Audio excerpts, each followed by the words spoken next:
अल्लाह के रसूल, इससे भी ज़्यादा अजीम गुनाह है, और वो ये है कि मुझे एक सफ़र पर जाना था और उस वक्त मेरी बीवी हमल से थी, हामिला थी। मैंने अपनी बीवी से कहा, मैं सफ़र पे जा रहा हूँ, अगर हमारे यहाँ लड़के की पैदाइश हो तो तुम उसकी अच्छी परवरिश करना, उसको अच्छे अंदाज में पालना, और अगर लड़की हो तो उसको दफन कर देना। मैं एक तवील मुद्दत के बाद, लंबे अरसे के बाद जब मैं अपने घर वापस आया, मैंने दरवाज़ा खटखटाया, देखा एक खूबसूरत और हसीन बच्ची दरवाज़ा खोल रही है। मैंने पूछा, तुम कौन हो? तो कहने लगी, मैं इस घर के मालिक की बेटी हूँ, आप कौन हैं?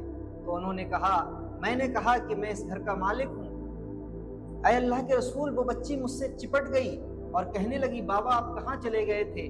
मैंने उस बच्ची को धक्का दिया, अपनी बीवी से पूछा, ये कौन है? मेरी बीवी रोने लगी। मैं उस बच्ची को लेकर जंगल में गया। वो बच्ची पूछ रही थी कि बाबा मुझे कहाँ लेकर जा रहे हैं? आप मुझको किस सिमत लेकर जा रहे हैं? कहाँ आप लेकर जा रहे हैं? वो बार बार सवाल कर रही थी और मैं उसकी बात नहीं सुन रहा था। जब मैं उसको एक बियाबान सहरा में लेकर पहुंचा, मैंने गड्ढा खोदा। जब मैं गड्ढा खोद रहा था तो धूप की तपिश से, उसकी गर्माहट से मेरे चेहरे पर पसीना था और गर्द आलूद चेहरा था। मेरी बच्ची जो एक दरख्त के साए में बैठी हुई थी, दौड़ कर आई, अपने छोटे से दुपट्टे से वो मेरे चेहरे को साफ कर रही थी और कह रही थी, बाबा आप इसका क्या करेंगे? मुझको उस पर तरस आ रहा था, लेकिन मैं सोच रहा था अगर मैंने इसको दफन ना किया तो लोग क्या कहेंगे।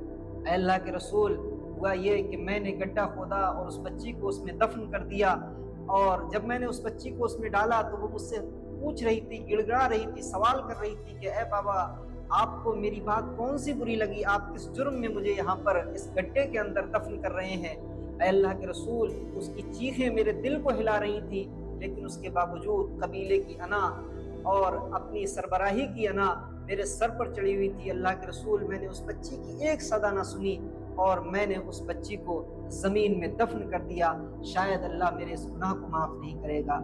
फिर हज़रत जिब्राईल आए, ऐ अल्लाह के रसूल, ऐ अल्लाह के रसूल, दहिया कल्बी से कह दो, जो हुआ वो हुआ।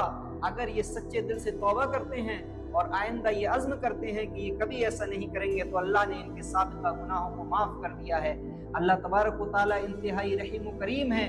वो जब माफ़ करने पर आता है तो दहिया कल्बी जैसे इंसानों को भी माफ़ कर देता है।